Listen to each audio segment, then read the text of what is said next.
¿Cómo le va? Muy buenas noches. Bienvenido a nuestro estudio de Canal 11. De una vez le digo que agradezco mucho, pero de verdad mucho, que haya aceptado la invitación para llegar hasta aquí, porque de este modo voy a poder compartir con usted una experiencia que considero un privilegio. De verdad, un privilegio muy especial, porque usted y yo vamos a poder conversar con uno de nuestros más brillantes científicos. Él es doctor en biología, es ecologista, es investigador. Le debemos muchas cosas, entre otros la existencia del Instituto de Ecología, la existencia de CONABIO, una comisión que se dedicó y se ha dedicado al estudio de la biodiversidad. Le debemos, en fin, todos sus trabajos que nos permiten entender los cambios que estamos sufriendo y hacia dónde vamos. Es el doctor José Sarucán. José, mil gracias por aceptar esta entrevista, esta invitación. Y pues no somos sabios, pero queremos saber. Cristina, es un placer volver a estar contigo después de largo rato. Mucho tiempo. Y es un placer estar en este programa que ha tenido una historia tan larga y tan fecunda y tan exitosa. Gracias, José. Estaba yo pensando ahora, y no lo consideré cuando hicimos la cita, que se están cumpliendo 31 años de la cumbre de Brasil. Así y 51 años de la reunión en Estocolmo. Así es. Organizada por la Organización de las Naciones Unidas. Y vamos para 32 de CONABIO. Sí, exacto. Que ahora, se hizo para fechas, la primera reunión de Río, justamente. Exacto, un año antes. Sí. Ahora, de esas fechas a este momento actual, ¿en qué ha mejorado nuestra situación? Porque inclusive en algunos apartados de las declaraciones que se hicieron, se hablaba de los compromisos de los Estados Unidos para conservar el ambiente, para restituir, digamos, lo que se fuera gastando debido a su desarrollo industrial y demás. Se hablaba de ayudar a los países pobres a superar las dificultades y la pobreza. En ese sentido, en todos esos sentidos y los que tú tienes considerados, ¿qué hemos logrado? Bueno, la cuestión de cómo está el planeta ahora, por un lado por la emisión de gases, por toda la actividad humana, industrialización, transporte, lo que vivimos cada día, usamos energía en muchas cosas. El hecho de estar en un estudio como este requirió energía. Sí. Y requirió de una calle pavimentada y de etcétera, etcétera. Transportes. Y eso todavía no tiene mucha resolución y yo creo que la respuesta que debe haber ahí de nuestro país es realmente entrar en serio en la utilización de energías renovables y realmente hacerlo de manera tal que esto repercute en el bolsillo de la gente. Me interesa mucho volver al principio por una razón. Haciendo un balance muy preciso, si tú quieres muy reducido, muy concreto, ¿para qué sirvieron esas reuniones? ¿Realmente crearon una conciencia, contribuyeron a ello, nos hicieron ver el mundo de otra manera? Bueno, dieron inicio a una serie de acciones. Yo he estado en ellas, mis sentimientos son muy mezclados de lo que se ha hecho en tanto tiempo. La reunión de Río, que fue para biodiversidad, no ha logrado, ya no digamos recuperar, sino parar la pérdida de ecosistemas, de bosques, de selvas, de todos los sistemas naturales. Y esto pues no es una buena noticia, no es un buen resultado. Claro, sirvió, no puedo decir que hayan sido inútiles. La razón de que CONABIO existe es justamente, fue un aporte de México a la reunión de Río de Janeiro.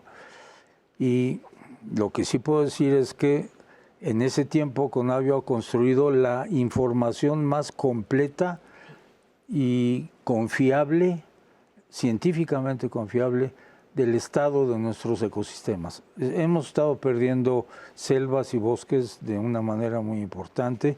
El compromiso que México tenía de cero deforestación para el 2030 no creo que se va a alcanzar para nada, a como vamos ahora. y esa es una cosa de luces y sombras muy fuerte. Y yo creo que una de las cosas que hay que hacer es que la gente, la ciudadanía, esté realmente mucho mejor informada. Conavio logró traducir la información técnica científica al lenguaje común y corriente de la gente. Los usuarios, el segundo usuario más importante de la página de Conavio son niños, y eso me encanta.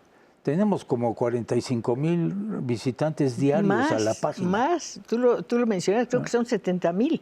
No, como 45, ¿Sí? 50,000 está ahora.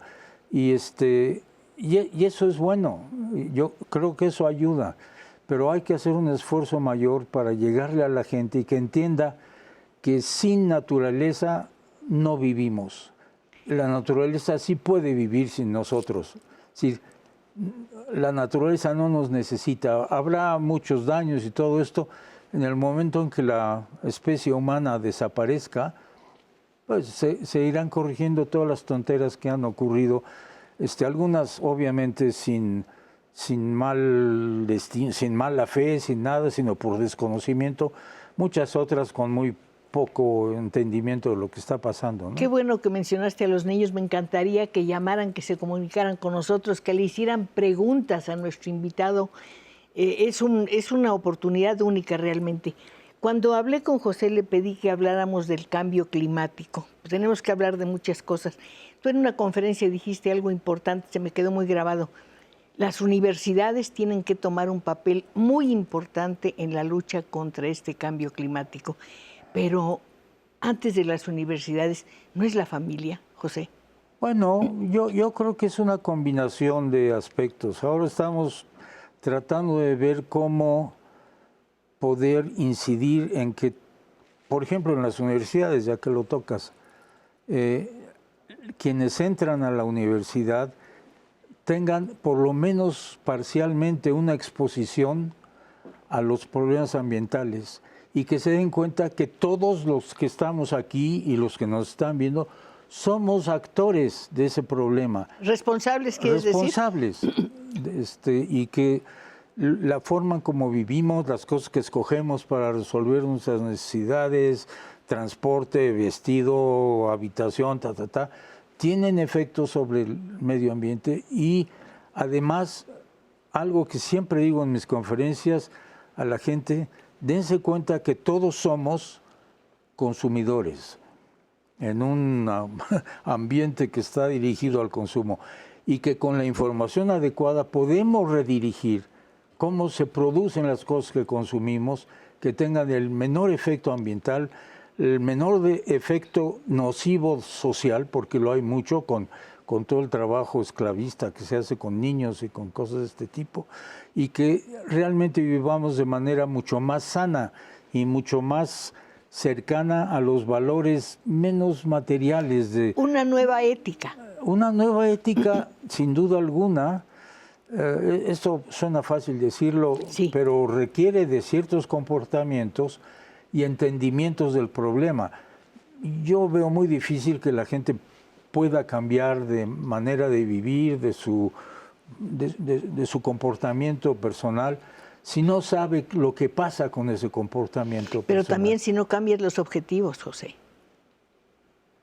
Bueno, ciertamente los objetivos no debieran ser, pero lo han sido en todas partes, hacer la mayor cantidad de dinero en el menor tiempo posible. Y consumir, consumir. Y olvidarse de que 2/3 de la humanidad están en unas condiciones verdaderamente inhumanas, pues voy a decir inaceptables, no es justo, hay una injusticia en ese sentido muy grande y ha sido pues simplemente porque el movimiento comercial internacional se ha fijado en cómo hacer más dinero en el menor tiempo posible, teniendo cada vez más consumidores y no teniendo en cuenta el costo de las cosas que producen. Ese costo de la producción no está metido en el precio del producto.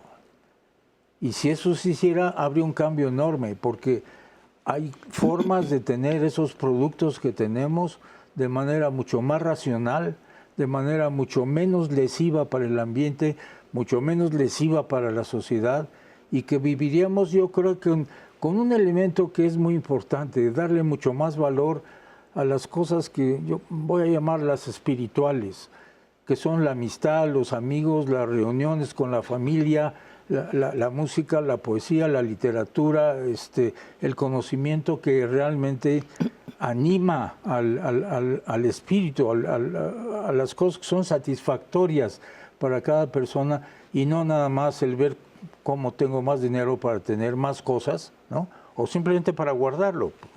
Hay gente que puede ser muy rica, pero ser muy avara y no gastar un peso.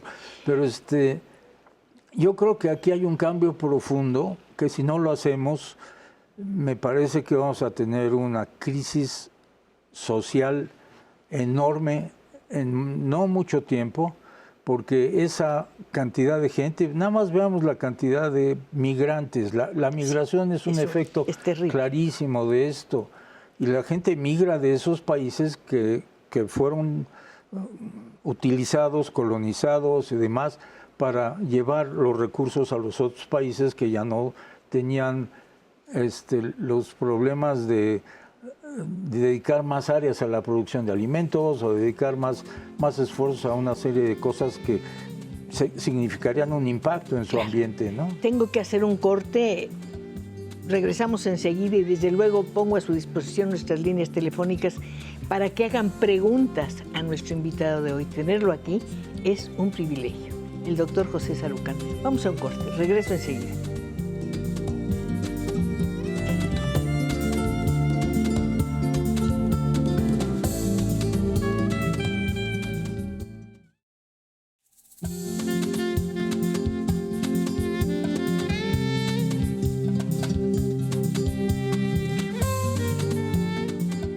Seguimos aquí en nuestro estudio de Canal 11 conversando con el doctor Sarucán y por supuesto con usted.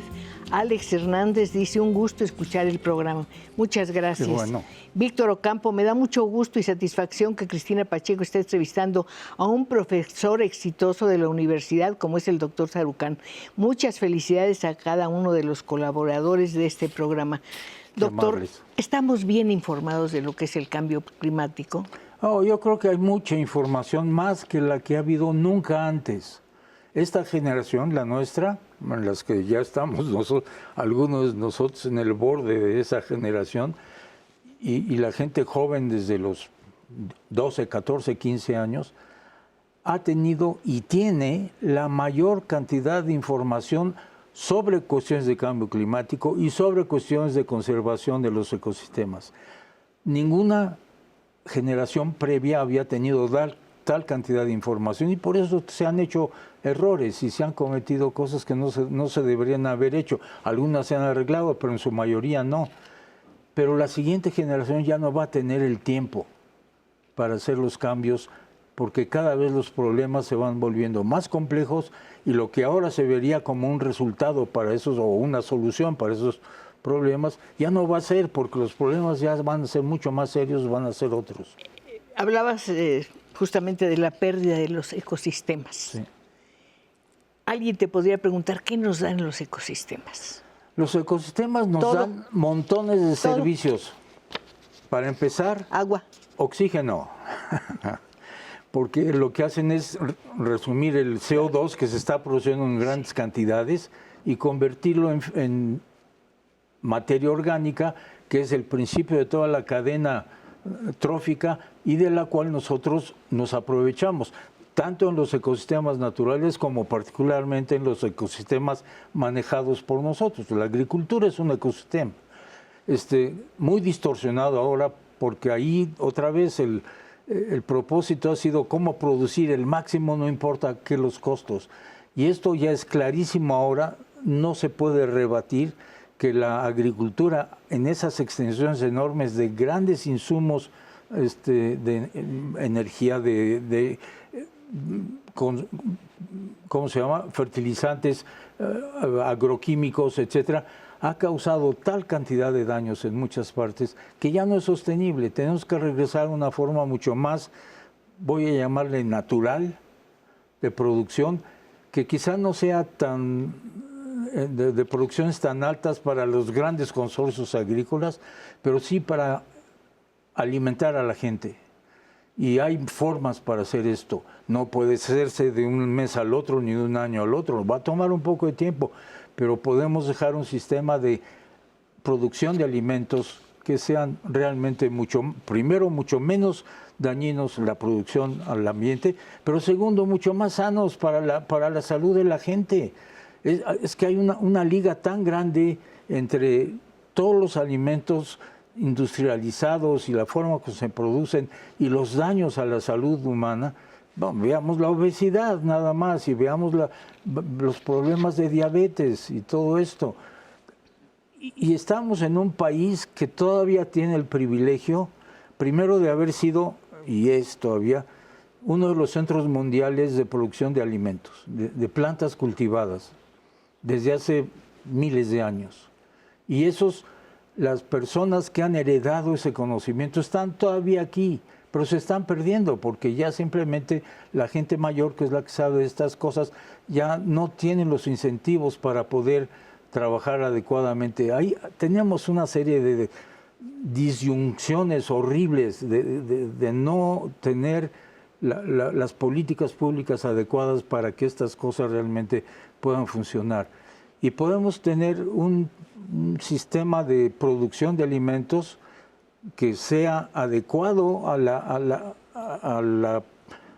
los límites ecológicos de este país, y yo diría que del planeta, en cada lugar del mundo, y que al mismo tiempo sea saludable, adecuada. Y la comida tradicional mexicana es caracoles, es realmente una privilegio tenerla, y es además muy diversa. Además, es el país de mayor biodiversidad. Ahora, ¿cómo se decide la biodiversidad de un país? ¿Tiene que ver, por ejemplo, con la cantidad de especies o de especies endémicas? La biodiversidad es la vida en el planeta, organizada en ecosistemas. Un ecosistema es una selva, o un bosque, o un manglar. Y es las plantas y los organismos que están ahí obedecen a una serie de cuestiones de adaptación a condiciones de clima, de precipitación, del suelo, de la geología, etc. Es un conjunto, es una especie como de casa que acomoda a organismos que están ahí. Hay una intercomunicación. Totalmente. Lo que pasa con uno repercute en el otro. Absolutamente. Y esta es una de las cosas que ha pasado, ya que tocas ese tema, que cuando alteramos esos ecosistemas se pierde esa combinación equilibrada de funcionamiento del ecosistema y tenemos pérdidas. Hay una completa disfunción del componente animal del ecosistema, que acaba en que hay muchísimos roedores, porque se pierden los depredadores tope, pues como los tigres, los leones, los jaguares, etcétera. Los herbívoros acaban con muchos de los recursos que quedaban porque ya no tienen quien los deprede, y entonces acabamos con una concentración de muchos animales roedores que son los habitáculos preferidos de todos los patógenos que nos afectan. La peste bubónica del medioevo y de antes todavía justamente se origina porque las poblaciones muy pequeñas en ese tiempo, comparado con lo que tenemos ahora, acababan con los bosques porque los tenían que usar para construir casas, para hacer barcos, para calentar la comida, y acababan con los bosques. Bueno, había un montón de ratas. Y claro, ellos consideraban esto como un castigo divino, no tenían información. Ahora sabemos que son las pulgas que van en las ratas las que transmiten Yersinia pestis, que es el organismo que genera la peste bubónica o la peste negra.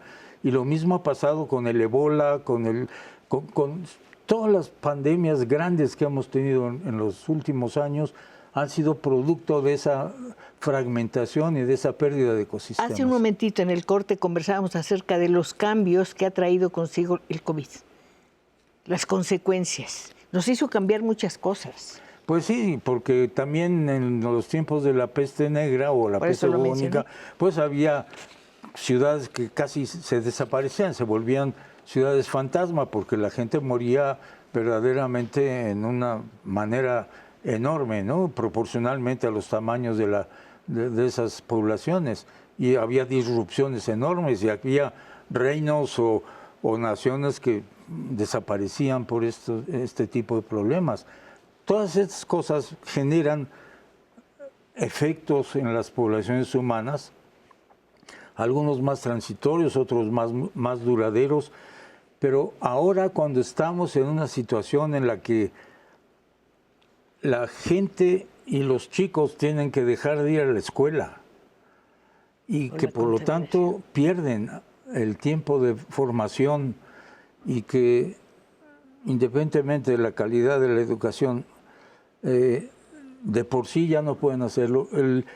La formación en la escuela, pero también la socialización en la escuela, de la interacción entre los alumnos y el conocerse. Y la presencia, la relación con el maestro, José. Claro, pero esa es uno de los atributos más importantes del proceso de educación. El conocer a la gente, el tratarlos, el tener tolerancia, el entender que las gentes son distintas, etcétera, y poder crecer y madurar y volverse un ciudadano en esas condiciones. Esas cosas no es nada bueno que se perturben o que se pierdan incluso, ¿no? Escuchamos constantemente noticias acerca de las consecuencias del cambio climático. De pronto sentimos miedo y pensamos que no hay futuro. Lo hay. Lo hay si hacemos las cosas. Y caray, mira, yo estuve en las primeras COPs de clima, la que fue laureada con el premio Nobel, por cierto. A toda la gente que participamos en eso, nos tocó una milésima parte probablemente del premio Nobel, pero se hizo un reconocimiento a lo que se había hecho. Pero eso no es adecuado. Si los países no toman acciones claras y hacen que las industrias y los productores y demás modifiquen las cosas, no pueden hacerlo. Pero temo decir que la mayor parte de los países están ya prácticamente en las manos de esas grandes corporaciones económicas y comerciales, porque tienen todos los medios de difusión, tienen todos los recursos para la prensa y demás. Y yo creo que eso hay que cambiarlo. No se puede romper de la noche a la mañana, sería una crisis horrenda. Pero sí podemos irnos moviendo y tener la capacidad que nuestro cerebro, mucho más grande que la de los primates de los que venimos, nos ha permitido entender este entorno. Ese entendimiento nos obliga también a ser mucho más críticos con cómo estamos haciendo las cosas. ¿Para quién las estamos haciendo? Para las siguientes generaciones. Nadie piensa en las siguientes generaciones. Se están haciendo para el beneficio de pequeños grupos, mientras 2/3 de la población del mundo está en condiciones verdaderamente inhumanas, como ya lo dije antes. Esto tiene que cambiar. Si no cambia, yo veo, primero, desde luego, la crisis ambiental, pero junto a esto, el problema de la crisis social, que va a ser terrible. Y si no respeto el corte, también voy a tener aquí un problema crítico y grave. Vamos al corte y regresamos enseguida.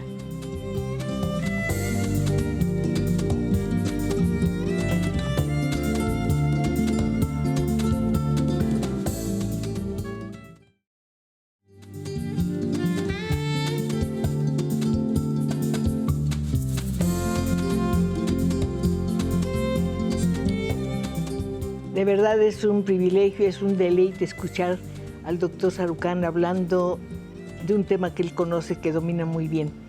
Estábamos hablando en el corte precisamente de la responsabilidad que tienen los países industrializados. ¿Qué han hecho, por ejemplo, Estados Unidos, China o la India y otros países, Colombia, etcétera? A veces los datos que tenemos es de lo que están haciendo ahorita países como China, que ahorita es el productor de CO2 más importante. Pero China lo empezó a hacer hace unos cuantos años, hace 10 años o 20 años o 30 años, no más que eso. Hay países que desde la revolución industrial empezaron a hacerlo y por lo tanto su acumulación del CO2, como digo, que no se va en cualquier momento, sino que se va, es como un depósito en un banco, ¿no? Que es enorme y hace que la capa que queda ahí de gases de efecto invernadero, que es lo que nos está calentando la atmósfera, vaya creciendo y creciendo y creciendo. Bueno, hay que verlo históricamente. Históricamente, desde luego, ni la India ni China, que ahorita están produciendo la mayor cantidad, son los más culpables, sino países como los Estados Unidos, como algunos de los países europeos, como probablemente después Japón y algunos otros países. México no cuenta casi nada en eso porque nuestra contribución es muy pequeñita. Eso no quiere decir de ninguna manera que no hay que hacer esfuerzos muy grandes nacionales e individuales para poder cambiar y transitar a una producción de energía que no tenga cuestiones de emisiones de carbón o de otros gases de efecto invernadero. Los tenemos. Cristina, hace como 30 años yo tuve la ocasión de visitar una hacienda tequilera en Jalisco. Fuimos, nos pasearon, fuimos y regresamos con polvo y todo eso. Yo me fui a lavar las manos, abrí la llave y casi me quemo las manos. Y le dije a la persona que nos había invitado, oye, pero ¿cómo? Es un exceso, ¿cómo calienta? Dice, no, calentamos el agua. ¿Cómo que no calienta el agua? No, ven, te voy a enseñar. Me subió al techo y me enseñó colectores solares hechos ahí desde hace 30 años. La tecnología estaba aquí. ¿Por qué demonios no podemos tener eso para todo el mundo? Si tú tienes un colector solar en tu casa, yo tengo uno en Tlayacapan, no donde vivimos ahora porque es un edificio, es muy difícil hacerlo. Te ahorras el 80% de la cuenta del gas. Y si tienes celdas fotoeléctricas, te ahorras, la cuenta de nosotros en Tlayacapan pasó de 1,500, 1,600 pesos a 59 pesos.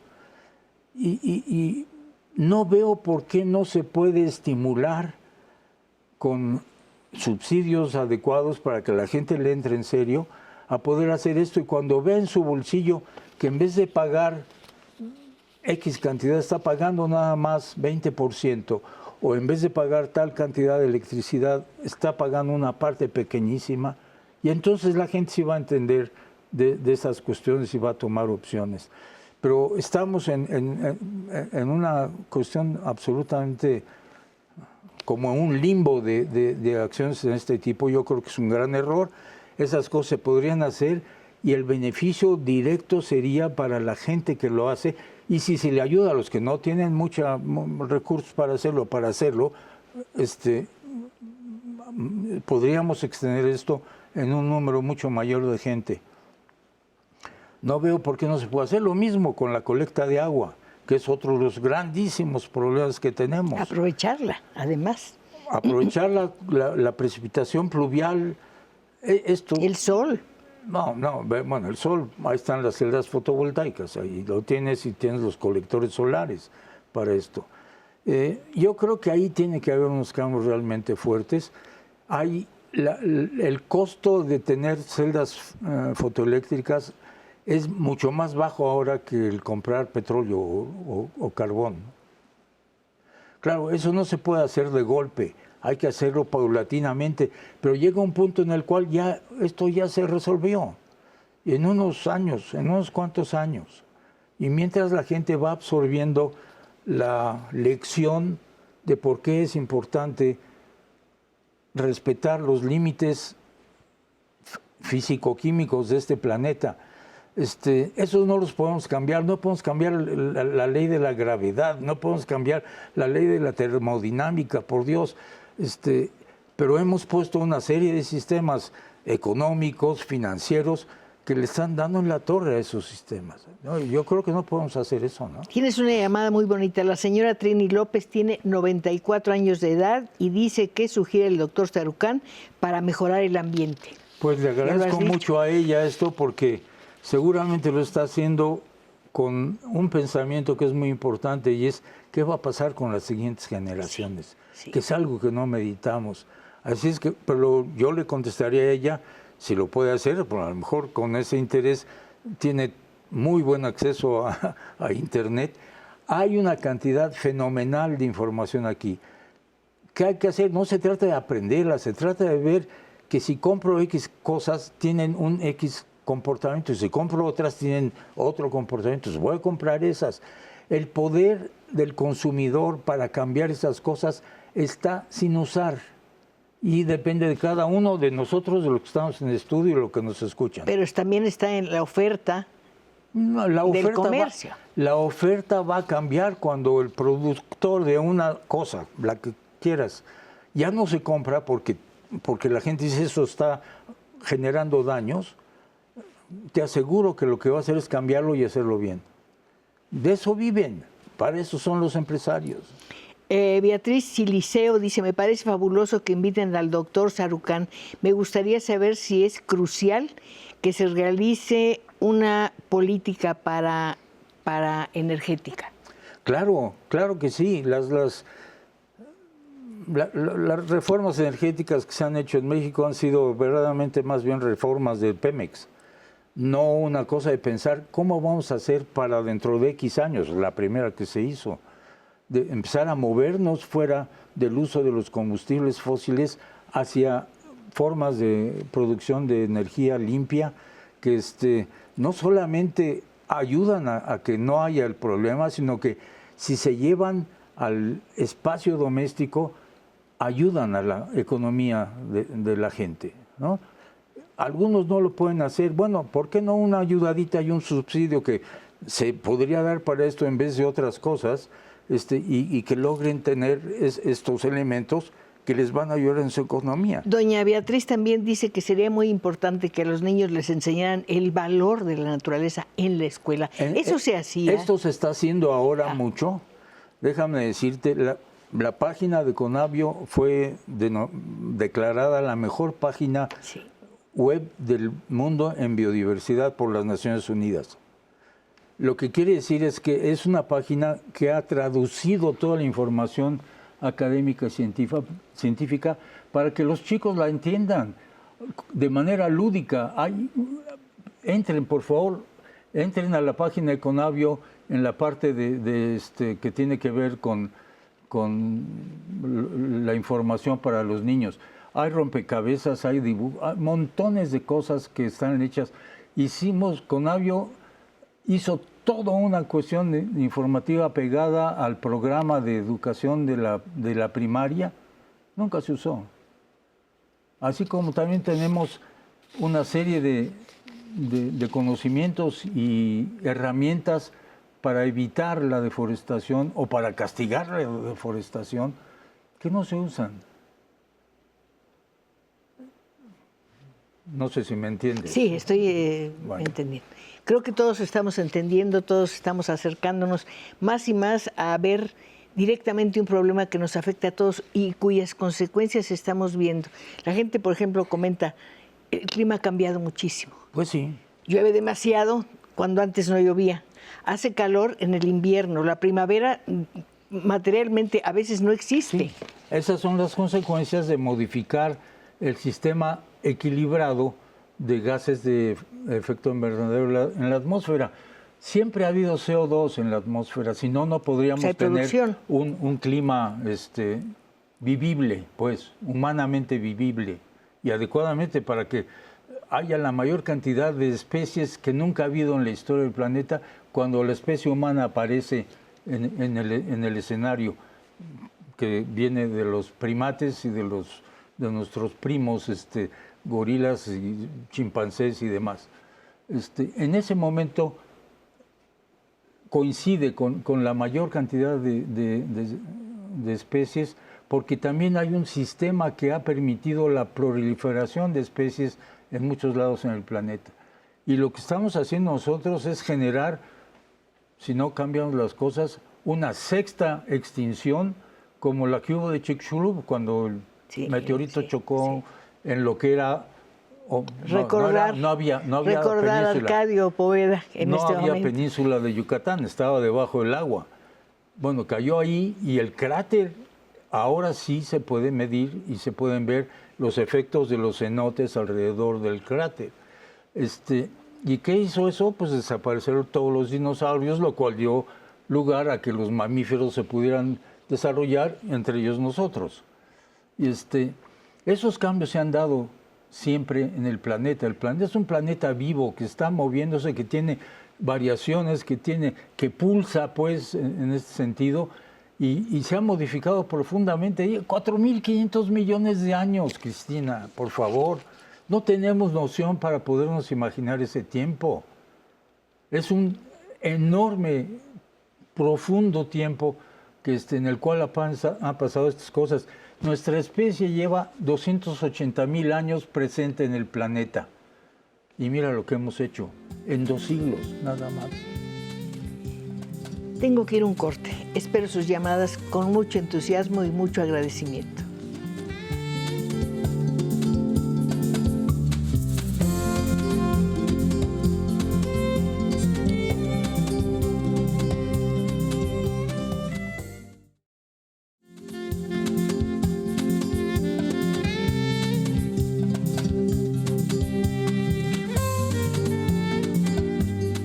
Es encantador de verdad recibir sus llamadas. La profesora González te dice, quiero felicitar al doctor José Sarucán. Es necesario que el público tenga acceso a este tipo de información.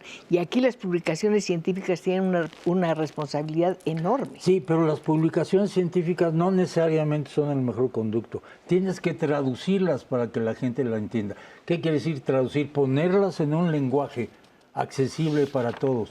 Eso es lo que la página de Conavio ha hecho en lo que se refiere a biodiversidad. Entender que la ciencia no nada más es para los científicos, la ciencia lo que pasa es repercute. Eso es. Y hablando de todos, también mencionábamos que hemos perdido el sentido de la lógica.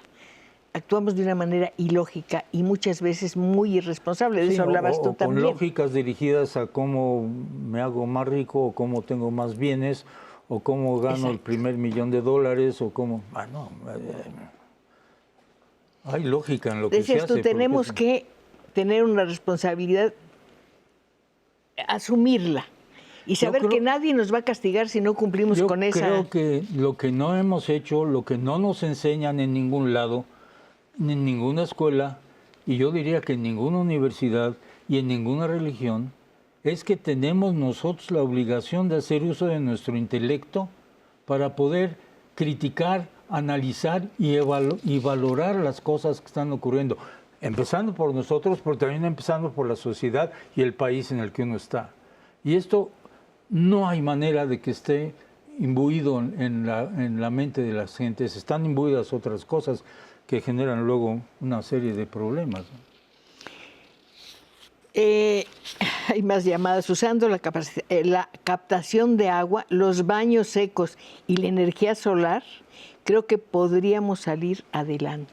Sí, en algunas zonas rurales eso es lo que he hecho. Yo tengo el privilegio de estar como patrono de la Fundación Río Ronte, que ha apoyado enormemente. Tiene 3 programas, que uno es salud, el otro es adicciones y el otro es agua. Yo estoy en el de agua.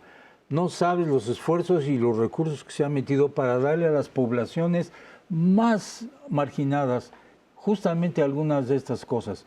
Formas de captura de agua de lluvia, formas de ahorrar agua, los, ¿cómo se llama? Excusados secos, sí. Pero también formas de purificar para una pequeña comunidad el agua y poder reusarla para una serie de cosas. Eso se tiene que hacer. México está compuesto de muchas grandes ciudades, pero también de un montón de comunidades regadas aisladas, por todo el país. Sí. Y esas son las gentes que están más marginadas, más desposeídas y más olvidadas. Y son las con las que hay que trabajar. La señorita Isa Hernández te manda un saludo muy cariñoso Quisiera saber su opinión acerca del criterio de la autoridad que ahora considera a los ciclos cambiantes para otorgar un certificado de energía limpia. No entendí la llamada. No entiendo. No entiendo la llamada. Bien, ¿no? Ojalá que nos pudiera llamar. Un abrazo, señorita, muchísimas gracias. Un gusto escuchar el programa. Es un tema que nos compete a todos, que nos concierne a todos, y yo creo que siempre nos estamos preguntando si estamos a tiempo. Tú dices que sí. Siempre estamos a tiempo si hacemos las cosas bien. Si no las hacemos bien, pues nunca vamos a estar a tiempo. Pero tiene que haber un apoyo, tiene que haber un principio, tiene que haber una coordinación, no sé cómo explicarlo. Lo tiene que haber, porque como digo, tiene que ser esfuerzos al nivel individual de personas que tenemos la información y tomamos con criterio elecciones de qué tipo de vida voy a tener, qué cosas necesito, qué cosas no necesito, y después verlo en la comunidad, en la familia, en la comunidad y en el país. Sí, José, pero elegir no es un privilegio de todo el mundo, ¿eh? No, eso es muy cierto, no. Y desde luego de las comunidades de las que estoy hablando, pues no tienen mucha manera de elegir, pero la obligación de la sociedad es cuidar que esa gente también empiece a tener buenos cambios. Pero no nada más de nuestra sociedad para nuestros marginados, de la sociedad del mundo para todos los países que están ahora migrando enormemente. ¿Qué pasa cuando pierdes la biodiversidad? Te voy a dar un ejemplo muy claro. Haití. Eso es lo que pasa. Un país que está al borde del caos, de la ruptura social totalmente. Y es una pena, a mí me duele cada que hablo de esto como un ejemplo, porque hay gente que me pregunta, ¿qué pasa si no hay biodiversidad? ¿Cuál es el problema? El problema es este. Y hay que ver en qué estado está ese país, que de ninguna manera se merece esto. Hay una historia, no voy a entrar ahorita en ella, ¿por qué están como están? Pero en esas condiciones tenemos cachos de nuestro país, Cristina. Veracruz es uno de ellos. Ha perdido el 90 y tantos % de sus selvas. Y vive bien y se arrogó porque está arropado por un país que lo está manteniendo y que la gente tiene maneras de escapar de cierta manera de esas consecuencias que en Haití no se puede escapar, porque del otro lado está la República Dominicana, que ha conservado la mayor parte de sus bosques y que no tiene problemas como los que tiene Haití. Ese ya es un experimento que la humanidad hizo en la misma isla, que es de este tamaño, con los mismos suelos, el mismo clima, las mismas condiciones ecológicas. De un lado deforestaron y perdieron toda la biodiversidad, del otro la han guardado razonablemente.